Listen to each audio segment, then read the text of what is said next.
먼저 네. 이제 워싱턴에 오시게 된 계기하고 또 하시고 싶은 말씀 부탁드립니다. 이번에 워싱턴 중앙장로교회에서 45주년 설립 기념 그런 예배 겸 하지만 콘서트 형식으로 이렇게 음악하는 사람을 초청을 해주셨어요. 그래서 몇 년 전에 이쪽 동부 지역에는 카네기홀 독주회 때도 그렇고 케네디 센터 공연하려고도 왔었고요. 그랬는데 이렇게 가장 본질적인 이야기를 나눌 수 있는 교회이라는 무대를 통해서 만나 뵙게 돼서 저한테는 더욱이 더 영광이고 또 기쁘고 감사하게 생각합니다.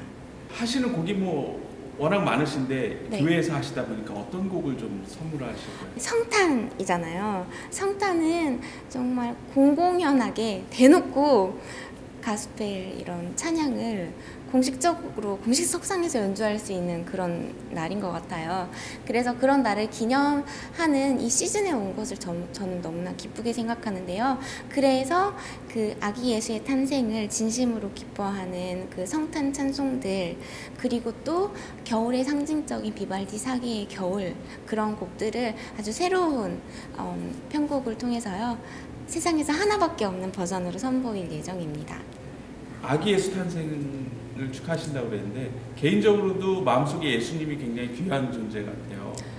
항상 제가 어떤 본질적인 이야기로 들어갈 때 하나님에 대한 존재, 그리고 저한테 그 의미를 이야기할 때 제가 가장 약한 순간에 언제나 더 강하게 임재하시고, 그리고 또 내가 약하다는 거를 안다는 사실이 저한테는 하나님께 더 가까이 갈 수 있는 그런 축복의 통로가 되었다고 항상 그렇게 표현을 하거든요.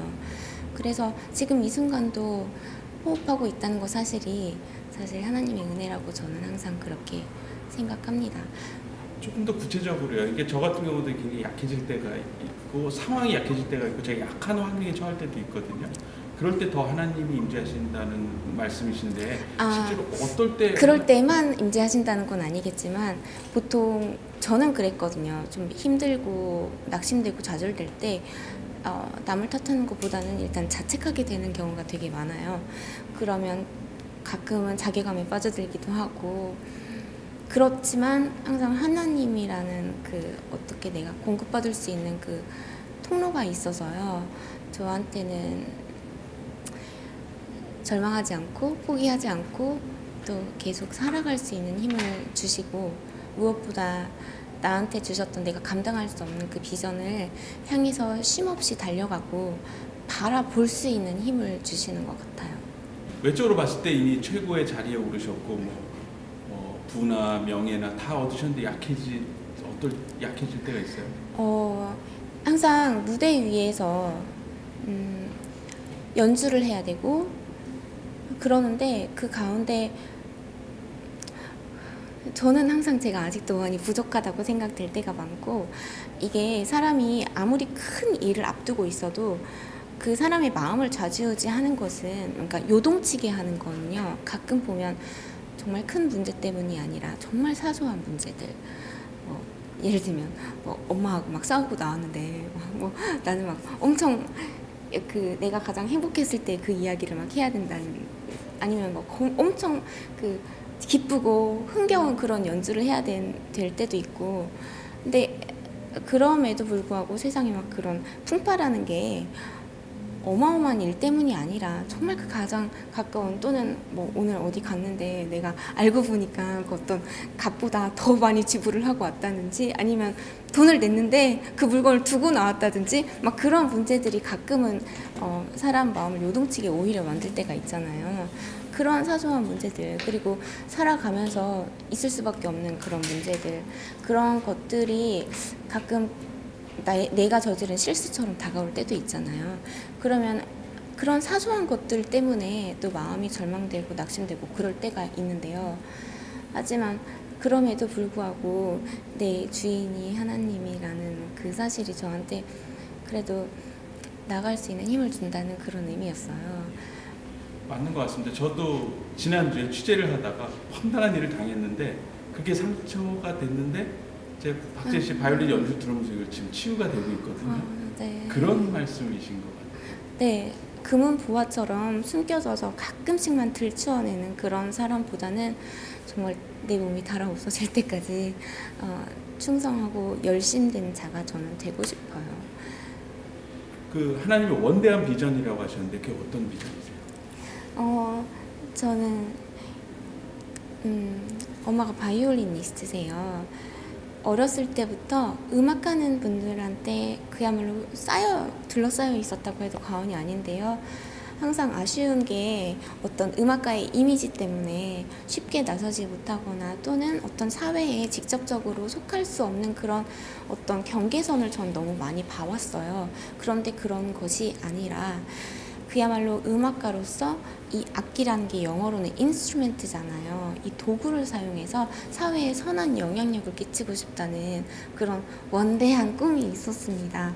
그게 어떤 모습일지는 전 상상도 못했고 그랬지만 저는 좌충우돌 많이 그렇게 하긴 하지만 그럼에도 불구하고 그런 정말 어렸을 때부터 꿈꿨던 그 모습에 한 걸음 한 걸음 지금도 다가가고 있다고 그렇게 저는 확신합니다. 연습을 얼만큼 하시는지 궁금해요. 듣기로는 16시간이라고 그랬는데 네. 바이올린도 바이올린이지만 지금 한국에서 공부를 그렇게 하는 분들도 있고 네. 또 최고가 되게 하는 분들도 있거든요. 네. 그 연습의 중요성이랄까요? 최고가 되기 위한 그거 조금 들려주세요. 어렸을 때는 밥 먹는 시간 아껴서 연습하고 자는 시간 아껴서 연습하고 그 시간을 누구보다 뭐라고 해야 되죠? 누구보다 열심히 아껴가지고 독일 말로 표현을 하면은 시간에 대해서는 정말 구두쇠가 돼야 된다고 그런 직역을 하자면 그런 속담 비슷한 게 있어요. 그런 것처럼 어떤 몇 시간이라는 그 숫자가 중요한 건 아니지만 본인이 처한 상황에서 가장 최선을 다해서 연습하고 정말 그 틈새 시간을 활용하는 그런 노력이 저한테는 몸에 배었던 것 같아요.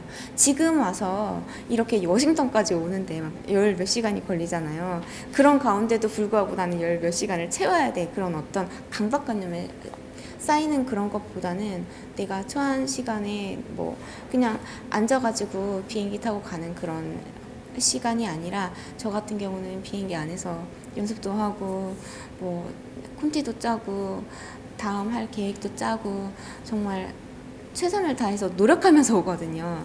그런 시간들을 아껴서 활용하는 곳이 저한테는 최선을 다하는 그런 것 같아요. 지금 막 16시간 이거는 아니고요. 지금 16시간은 할 수가 없고요. 하지만 저의 가장 좋은 서점이 아니라 그 뭐라고 하죠? 그 서재는 이동하는 그 순간이거든요. 비행기 안이 될 수도 있고 차 안이 될 수도 있고 그래서 한국 같은 경우는 저희가 자동차를 이렇게 높은 자동차 리무진 같은 거 있잖아요. 하이 리무진 그거를 타는데 왜냐면 가끔은 이동 중에도 연습을 할 수가 있어야 되고 그래서 최대한 저는 그 이동 시간들을 활용하고 있어요. 여기 이제 동포들 보면 네. 이제 여기서 태어나서 여기 잘하는 그 영어가 이제 편한 분들이 많아요. 우리 20대, 10대들도 그렇고. 근데 좀 안타까운 건 한글을 못하는 분들도 있거든요. 네. 그 친구들 좀 하시고 싶은 말, 같은 어떤 미주 독일 동포지만 네. 이 한글의 중요성이나 그 친구들한테 하고 좀 해줄 말이 조언. 아무래도 부모님이 독일에서 공부하셨어요. 그때 제가 태어났던 거고 그러다 보니 뭐 한인학교 이런 아이들도 부모님이 많이 접하셨는데 공통적으로 느낀 것이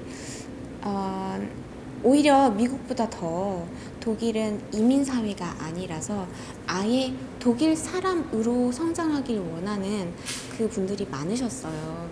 그때 간호사나 광부 이렇게 가셨던 분들이 그때는 한국이 또 오히려 되게 못 살았잖아요. 그러니까 한국을 잊고 독일 사람으로 살아라 하는 그런 마인드로 키우시는 경향이 많이 있어서 하지만 그 2세들이 자라나면서 더 한국 사람처럼 되는데 남들은 그 사람들을 한국 사람으로 보는데 본인은 정작 한국말을 전혀 모르고 한국에 대한 문화를 전혀 모르니까 정체성이 혼란이 빠지는 경우를 되게 많이 보신 거예요.